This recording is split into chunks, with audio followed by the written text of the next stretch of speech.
Bienvenue, benvenuti, and welcome to Expatriotical, the podcast for expats, travelers, and other adventurous souls. I'm Chandra, and after living as an expat with my husband and 4 children in 2 different countries for almost 6 years, I've learned the arts of pivoting during pitfalls, traveling tastefully for less, and soaking in amazing new cultures without losing your own. Join me as we dive into the joys and challenges of travel and the expat life in every episode.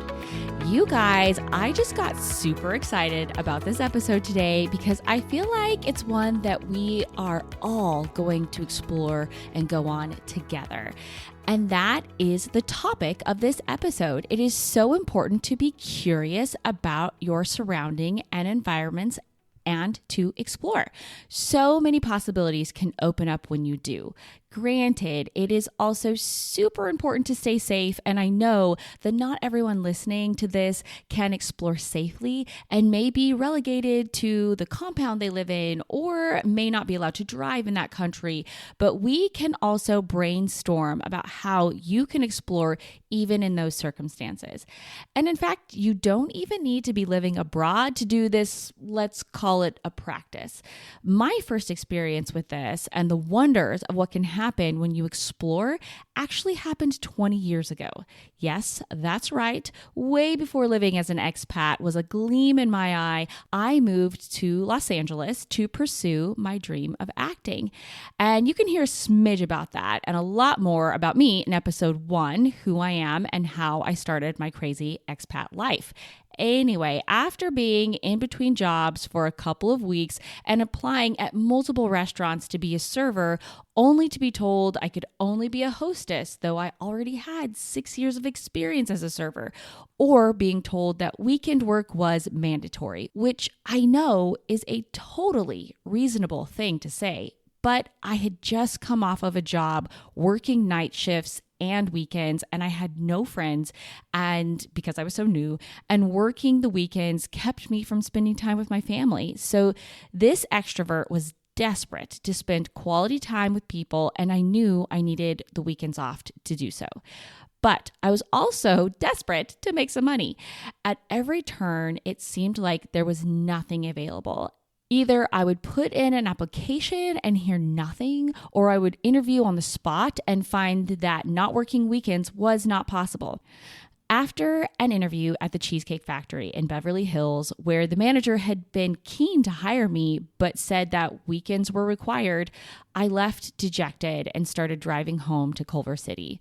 I remember being angry and crying and talking to God, telling him, I just wish I could drive by somewhere and there be a sign in the window saying that a place was hiring. That way I wouldn't waste my time filling out a bunch of applications, which, just so everybody knows, is like the bane of my existence. I really don't like paperwork. And with a bit of attitude, I decided as I neared my house that instead of going home, I would drive around the area where the movie studios were in Culver City. Because if I couldn't get a job or be an actress right then, at least I could dream. So I turned right on Higuera Street instead of continuing on Jefferson Boulevard. Tears in my eyes, I slowed and looked around as I drove, trying to catch a glimpse of what? I don't know, a TV star, a familiar face. I mainly saw industrial buildings and small businesses. I took another right passing Smashbox Cosmetics and I continued down Hayden Avenue.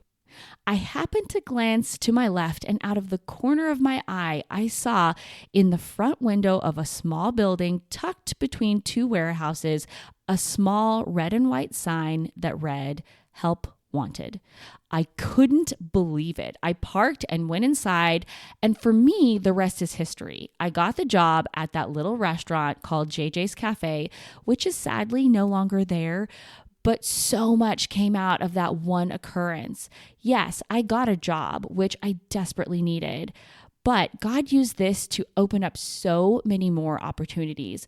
Within a couple of months, I met an acting manager who referred me to my first acting coach and his classes. My manager at JJ's became my really good friend. And 8 months later, when I needed a place to live, she let me stay with her and her sweet kiddos for 6 months. I met a woman whose corporate headquarters was right next door. And when I decided to go back to school and changed my major to theater, and I needed a job that was conducive to going to college, I got a job at one of her store locations. And even small things like the carrot cake recipe that I love that people rave about, it came from that cafe, all because I decided to explore. Here in Paris, exploring has looked like me going to a certain side of the town to look for shoes or boots or something. I can't remember what exactly I was looking for. And since I was over there, I decided to keep walking around because it was such a cute area. And I ended up finding an adorable decorations and home goods store, a fantastic creperie. For those who don't know what that is, it's a restaurant that serves crepes and also galettes, which are the savory version of crepes. And as I looked across the road, I saw a restaurant with beautiful Art Nouveau stained glass windows and bright yellow awnings covering the outdoor seating. The name Brasserie Charlie, I'm going to say Brasserie Charlie, was written across the entrance. And I thought to myself, I want to go eat there with Chris, my husband, sometime. And about a month later, we found ourselves with a day where I wasn't busy and he was working from home. So we headed there for an exquisite lunch date. Spoiler alert, this is our Shan Select for the episode, and I'll tell you more about Brasserie Charlie later. But continuing on with exploring, another fun way to explore could be to do a city bus tour of your new town. Yes, I am implying that you be a tourist in your own city, especially if you are new. I did one of Paris with my mom when she first came and really did enjoy it. And it was a great option for my mom because her mobility can be limited at times. But an even better way to explore, if you can, is to walk. I really love the metro system here in Paris. It is fast, efficient for the most part, and relatively inexpensive. But the problem is most lines run underground, which is normal. It's a metro, it's a subway. So you get from point A to B without seeing all the things in between and can feel quite turned around when you come up from the metro station. So if I am out and about and my next destination is only maybe 1 or 2 metro stops away and I have the time, and because this is Paris, it's not raining too much, I walk. I get to see all of the gorgeous architecture, cool monuments and statues, and even restaurants or stores I'd like to come back to, and I get some exercise. And a huge bonus is that you get to see the people. That makes me sound silly, but I like to people watch the native Parisians doing their thing, living their lives, and you get a nice taste of the culture. And as a little perspective on things, Parisians really like to people watch too. And as one more added bonus, if you have kids in tow, a fun game that I have learned about is called Space Invaders. Space Invaders is an app that you download onto your phone. It is a game created by the mosaic artist named Invader, who had the idea to take images from video games and quote unquote free them by bringing them into the physical world in the form of mosaic art. So whether he does it under the cover of darkness or in a mask, Invader puts up his pixelated tile mosaics, many of the images we all know and recognize, such as Mario and Luigi from Super Mario Brothers and the Mona Lisa, worth 300 points, which is my biggest score yet, all over Paris. And now all over the world, as he has put up 4,171 Space Invaders in 83 territories around the world to date. My kids absolutely love finding them. It keeps them active and in tune as we walk around Paris, simply running errands. I will note that there are copycat invaders, and if you scan too many of them, on occasion you may get inappropriate language that pops up in the app, but I don't let my kids see that, and I just tell them that it was a miss, and we move on to try to find the next one.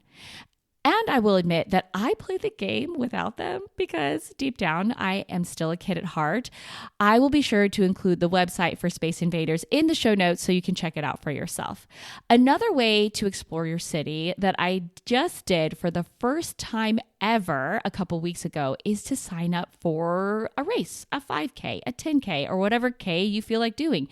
By recommendation by my friend Nikki, who is an avid runner, I signed up for the Paris 10K. It was only like 24 or maybe 28 euros.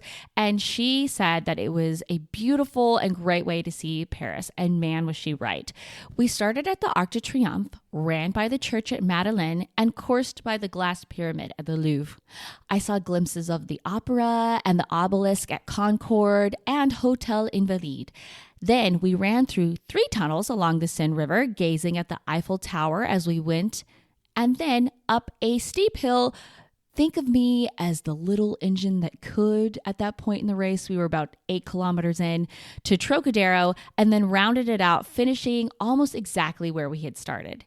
It was a blast. It had a festival or party type feel, and the views I got running down the middle of the street, seeing both sides of things equally, was amazing. And even though it was my first 10K, I was not alone. I passed a man whose shirt said his name and that it was his first 10K. He was most likely in his mid-60s. And I would start to get close to groups where I could hear clapping, and I would see that somebody with a prosthetic leg was running the race, or someone with greatly limited mobility was making their way step by step, and we would all cheer them on as we ran together. It was truly a fantastic experience. Now, for those with security limitations or the inability to drive in the country you live in, please know that I am not an expert, and I am simply brainstorming with you so that you can enjoy the country that you live in. My first thought is to network. Who do you know there, or who do you know that knows someone that lives where you are already that could maybe take an afternoon or morning and you could buy them lunch and they could show you around a little bit? My second thought with time is that you get to know your neighbor. As you get to know your neighbor, ask them what their favorite restaurant, market, fill in the blank is, and then share that you are nervous to go there by yourself, and would they consider accompanying you there? My third thought for those that experience driving limitations is to simply plan to go on day trips with a driver as you get to know them. I know a lot of companies do hire this, like for example, if you refer back to episode 5 with my interview with my dear friend Cece, and she had to have a driver when she lived in China. And so maybe this is something, if you are in that kind of situation, that as you get to know them, you could ask them to show you their favorite spots in the city.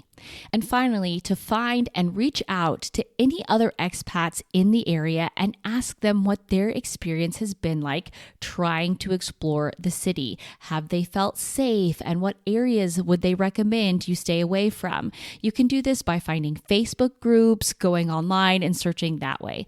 Again, I am not an expert here. These are just thoughts that popped into my mind for trying to troubleshoot the dilemma of security and safety restrictions that you could have. You should first and foremost follow your gut and don't do anything that you really don't have peace about.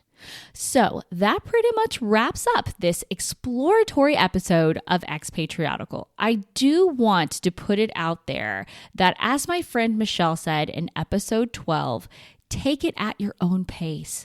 Don't push if you really are not ready, but if you feel a little flicker of curiosity, follow it. You never know where it might lead you. Now, going back to Brasserie Charlie, which I mentioned earlier, is our Shan Select for this episode. You guys, I liked this place so much. I did a post on my personal Instagram page about it, so I can even tell you what I ate. The food was delightful. I had a glass of wine and a starter of œuf mayonnaise, which I'm probably butchering how to say that, which is pretty much fancy deviled eggs over a delicious chopped veggie salad. Then, because my French is terrible, I thought I ordered a veggie croque monsieur, which is like a sandwich, but ended up getting a delightful vegetarian dish with a creamy light mushroom sauce with toasted hazelnuts over succulently cooked potatoes with some form of delicious French cheese. Spoken like a true American who has no idea what she is eating, but is delighted by every bite. Chris was also happy with his choices, but most of all, I was thrilled with the bill for each of us to have a starter, a main dish, and a glass of wine for me, and to walk away stuffed to the gills was about €50. And since I am a sucker for pretty things, the inside of the building is just as beautiful as the outside. The Art Nouveau theme continues in the interior with 1920s era vases, light fixtures, and wall art adding nuance, flair, and pops of color everywhere. The lighting gives off a feel like you are going to see a flapper girl walk around the corner at any time, and the music took me back as well, but not quite as far as they played a really fun, eclectic selection of some of my favorites from the 1990s and early 2000s. Brasserie Charlie is another place to venture to when you want something a little bit off the beaten path, away from the tourists and among the locals, but still get to eat some delicious and innovative French fare. As I usually mention, I am not an affiliate of Brasserie Charlie at the time of this recording, just wanting to hook you all up with a really great place to eat. I will be sure to include their website in the show notes so that you can check it out and plan your next or first visit. Thank you all so much for joining me on this Explore episode. It was fun for me, and I hope it was fun for you too. I would love to hear some of your stories of exploring and getting to know the surroundings in your new city or country, and you can share them with me by DMing me on Instagram. My handle there is @Expatriotical. Who knows, your story just may spark an idea for a new episode or be a useful tip for other listeners. And while you are there on Instagram, if you haven't followed me already, please hit the follow button and stay up to date on all things new and happening at Expatriotical. But for today, our adventure has come to an end. I'll meet you back here again next week. And until then, this is Chandra Alley reminding you to live and travel in the know with Expatriotical.